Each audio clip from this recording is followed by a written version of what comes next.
So we have some time for questions, but it's probably better if Angela comes up and we kick off our discussion. You can ask your question in the meantime, Michael. So you, well, very happily for me, introduced the trajectories through your token space, but then it immediately begs the question, which you asked, about Ethereum's trajectory. And is it fair to say that when a nascent cryptocurrency or asset comes into existence, that someone assessing it would be more likely to assess it in the context of its perceived trajectory rather than have changes in its classification? Yeah, so perhaps dy by dx is more interesting than y and x themselves, like the rate of change and where this thing is going. And the other thing to bear in mind is, at the start, all of these things look centralized. I mean, when it was Satoshi and Hal running Bitcoin, that doesn't look decentralized. So without some kind of notion of a grace period, it's very hard to imagine how anything new could ever be treated fairly. Angela's going to kill me, but you just created a new definition for token velocity. You did. Another really terrible, poorly misused word. I'll add it to the list. Okay, so we can get the panel going, and we can take questions from the floor as well. Jacky, can you hear us? Yep, I can hear you fine. Great.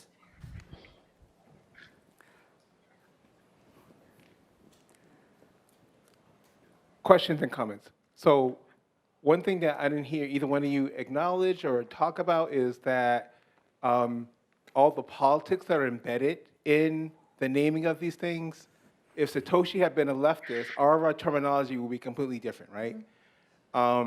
And one thing we're going to talk about is the libertarian bent of all of this. So that's one thing. The other thing I'd like to hear your response in terms of, to me, Ethereum has always been a security. I don't think it matters that it's more decentralized now, because when you hold coins back for the benefit of the team who created it, right, that's an ICO. Now, just because it's more prevalent, right, doesn't mean that it has changed, right? And all the new coins that get released, the model's the same. We hold a bunch back, either we pre-mine, right? We make a bunch of coins that the team has, then we release the rest, right? That looks like security. And I think the intention also matters, right? I disagree with your statement just now that Bitcoin was a security in the beginning just because it was Hal and Satoshi, right? Oh, no, I didn't say it was a security. I said it was centralized. Centralized, right? But by reading the paper, we know that that was never the intention, right? It was in the white paper, right? So I think the intention also matters. And the last thing I would say for the terminology is that what's missing, too, is that this stuff gets made up on the fly, right? Have you heard the term stacking sats? Oh, yes. Mm-hmm. Okay, so that's hip-hop terminology being incorporated into cryptoeconomics, right? Because stacking is a thing in hip-hop where you're making a lot of money, so you're stacking dollars, right? And now we're talking about stacking Satoshis, right? Which is the smallest denomination of a Bitcoin, right? So love to hear responses to that kind of stuff. Do you want to go? Angela, go ahead. Okay, I think your point about how it's actually political to choose what a word means is very important. And that manifests, I think, in standardization efforts. And I think a lot of these battles, actually, that we see between the different systems are about claiming the right to a particular word, right? Bitcoin wants to claim the mantle of true decentralization. And then everyone else kind of fights for the scraps of where they are on the spectrum that's lesser than Bitcoin's. So I don't know, maybe I don't want to say we need a consensus mechanism for figuring out who picks the words. I don't want to go We'll probably get some forks then, won't we? Right. Yep. Jacky, would you like to jump in? Yeah, this is a very common issue with all distributed systems. They're kind of squirrely. Something can be distributed at one level of the network stack, and then it becomes centralized at the next level. We build centralized systems all the time using the internet, which is decentralized. The Bitcoin block ledger is a central, in and of itself, is basically a centralized database, but it's created by decentralized mechanisms. And this is where, and we're very, very good as a species at this, of people basically carve the system that makes the most sense to them, supports their individual economic interests the best, and argues furiously for that approach. And we've got 30, 40 years of experience of this in networking, of people advocating different protocols and so on. Underneath all this are some very fundamental kind of rules of the universe, which kind of basically control what you can and cannot do. So over time, that tends to steamroll everybody. You can advocate as much as you like for something that's not going to scale, and it won't scale even if you succeed in getting it deployed. So you tend to get destroyed by that, but it can take time. There's a great period in American history in the 1860s called Wildcat Banking, where anybody in Michigan was allowed to set a bank. And this lasted about 4 years before it got shut down as the result in chaos. But that's kind of where we are right now. Anyone can start up a cryptocurrency and then essentially discover whether or not they can scale, whether or not they can persuade people to use it. Though human beings will accept the fact that you kept back 90% of the money supply for your own use. Probably not. It's very difficult with these systems to, control them in the way we would like. We tend to sort of want a centralized control from our local sort of perspective, but distributed systems don't have that quality. It's basically Hayek's comment. You can control the shape of the ball, but you can never control the individual movements of the molecules in the air. And that's kind of what we're looking at here. We're trying to shape the ball. Anytime you try to control the individual elements, you're taking the wrong side of history. Any more questions from the floor? But there are people shaping the bowl as well. Oh, yeah. Right. And there are other people trying to break the ball. It's great. And there are other people saying, you shouldn't break those balls, but that's never stopped anyone. It's an interesting time to be alive. Mm-hmm. Yes. So I have two questions. The first is about token space. How did you choose the three categories? Because they all strike me as regulatory categories that law might care about, but they're not the only ones that law cares about.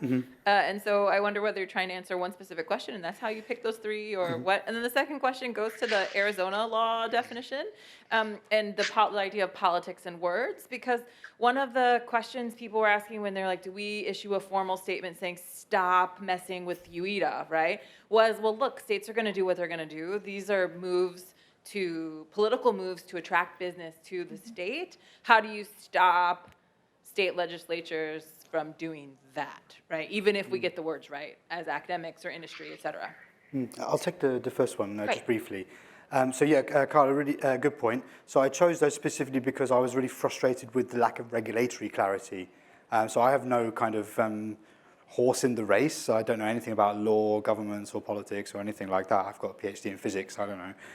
But I chose that because it seemed like it was one of the most pressing issues that we've got. It was holding us back from really trying to understand what these things are and push on with what we're doing. But shameless plug, I wrote a very thorough manuscript for Token Space as well, which is online. And in there's kind of a generalizable framework where you can build a token space with any set of characteristics. And I built that from taxonomy best practices from information systems. And they do amazing work. So the best taxonomies in cryptocurrency that I've found come from information systems literature people, not from cryptocurrency people. So we need to catch up, because the people that don't know anything about this field are doing a better job than we are. So step up your game.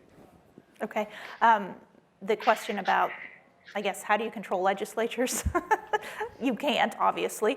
But I feel like they often get bad advice, it seems like, and putting stuff out there, putting academic work out there that is clear and findable, and there's always a debate about how much do academics need to engage in the public sphere to get their work out there, and I know that there's a variety of different approaches to this, but to me it seems like the stakes are very high with this particular field, and I think we do need to be engaging with the public when we see errors being made. And sometimes that's hard to do because you're calling out very important people for being wrong, and that's not a very popular position to be in, but I think that's part of the job with academia.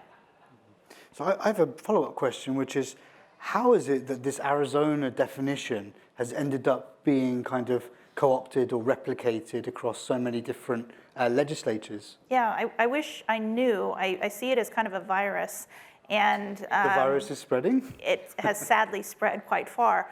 I mean, I think a lot of laws are written by cribbing from something that came before, right? You just start with that, and okay, they thought it was good enough, and there's no questioning to see, well, was that well informed when they originally drafted that?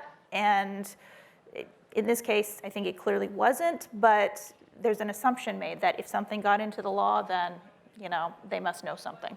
And Jacky, do you have anything to jump in on that?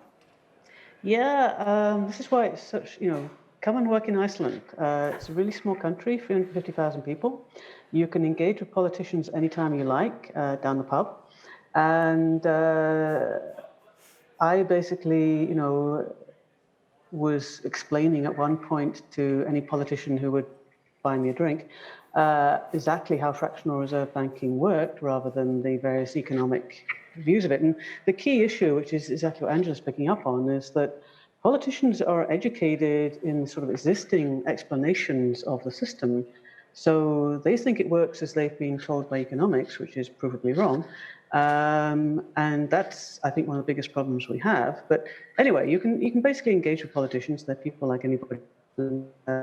A lot of them are really want to understand how this works. They will listen to you. Just be careful, they can also retaliate. So this is how I got appointed to the supervisory board, was they were kind of like, okay, you should know more about what you're talking about from the practical side of trying to change things. And that turns out to be another can of worms in and of itself. But yeah, I mean, we have to engage, and we have to engage fast, because at the moment, very questionable economic views of how the system behaves, which are wrong, are being implied to try to control new systems, which won't behave the way the economists think the existing system behave, or whatever analysis they come up with based on that. And the idea, and the result is just to make things worse. I mean, and from a non-American perspective, America is notoriously the country that at one point a legislature decided to say that pi would be 3, and yes, I mean, the king and all his courtiers can go down to the sea and forbid the tide to come in, but the tide's going to come in. It's not going to change anything. Unfortunately, too often that's what our politicians are actually doing. Okay, I think we have time for one very quick last question. Okay, great. Okay, I'll try to be as quick as I can. It's a specific question for you, Wassim. I'm just wondering so you showed this ontological stack and then you described these properties or axioms, or I'm just kind of wondering what those are in an ontological sense.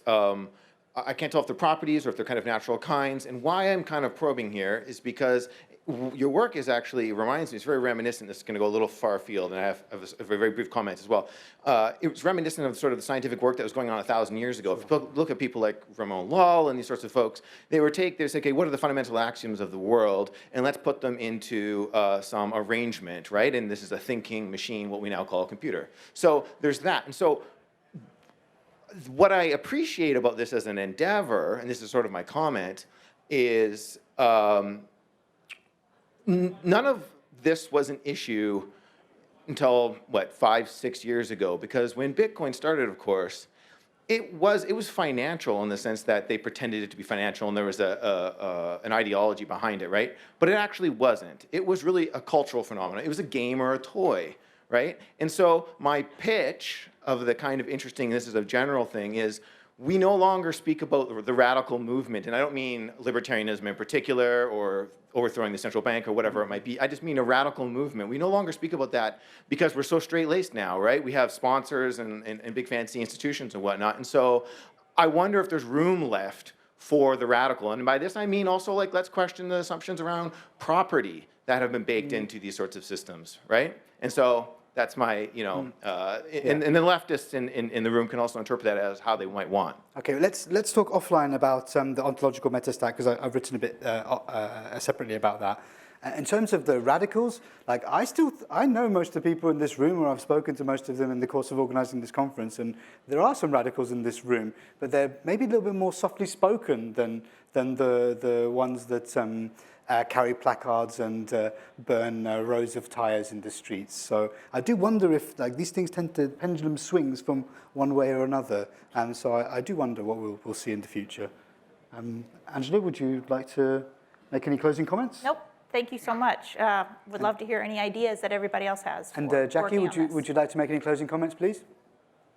Yeah, no, I thank you for the opportunity to speak. It's been great. I'm really sorry I couldn't make it in person because it sounds like an amazing exchange of, and a very necessary exchange of minds.